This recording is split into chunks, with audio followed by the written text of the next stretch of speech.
அண்மை செய்தியை பார்த்து வருகிறோம். சென்னை தலைமைச் செயலகத்தில் முதலமைச்சர் விஜயை இன்று பாமக தலைவர் அன்புமணி ராமதாஸ் சந்திக்கவிருப்பதாக தகவல் வெளியாகியிருக்கிறது. சாதிவாரி கணக்கெடுப்பு நடத்த வேண்டும் என்று முதலமைச்சரிடம் நேரில் வலியுறுத்த முடிவு செய்திருப்பதாகவும் தெரியவந்திருக்கிறது. முழு விவரங்களோடு இணைகிறார் நம்முடைய செய்தியாளர் ராஜேஷ். பாமக தலைவர் அன்புமணி முதலமைச்சர் விஜய் சந்திப்பு குறித்தான முழு விவரங்கள்.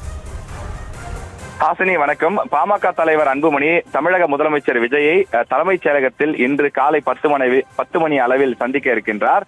சாதிவாரி கணக்கெடுப்பு எடுப்பதின் அவசியம் குறித்து வலியுறுத்தவும் தமிழக அரசு உடனே சாதிவாரி கணக்கை தொடங்க வேண்டும், வரக்கூடிய பட்ஜெட் கூட்டத்தொடரில் இது சம்பந்தமான அறிவிப்பை வெளியிட்டு அதற்கான நிதியை ஒதுக்கீடு செய்ய வேண்டும் எனவும் அவர் வலியுறுத்த இருப்பதாக தகவல்கள் கிடைத்திருக்கின்றது. ஏற்கனவே கடந்த வெள்ளிக்கிழமை சென்னையில் நட்சத்திர விடுதி ஒன்றில் பாமக தலைமையில் அனைத்து கட்சி கூட்டம் நடைபெற்றது. இதில் தவேக, அதிமுக, பாஜக, காங்கிரஸ், தமிழக வாழ்வுரிமை கட்சி, நாம் தமிழர், தேமுதிக உட்பட சுமார் 40 கட்சிகள் பங்கேற்றன. திமுக, விசிக, இந்திய கம்யூனிஸ்ட் உள்ளிட்ட கட்சிகள் அவர்கள் ஆதரவு கொடுப்பதாக தொலைபேசி வாயிலாக தெரிவித்திருந்தார்கள். எனவே இந்த விஷயத்தை பொறுத்தவரையில் தமிழ்நாட்டில், இந்தியாவிலேயே தமிழ்நாட்டில் மட்டும்தான் 69% இடஒதுக்கீடு இருக்கின்றது.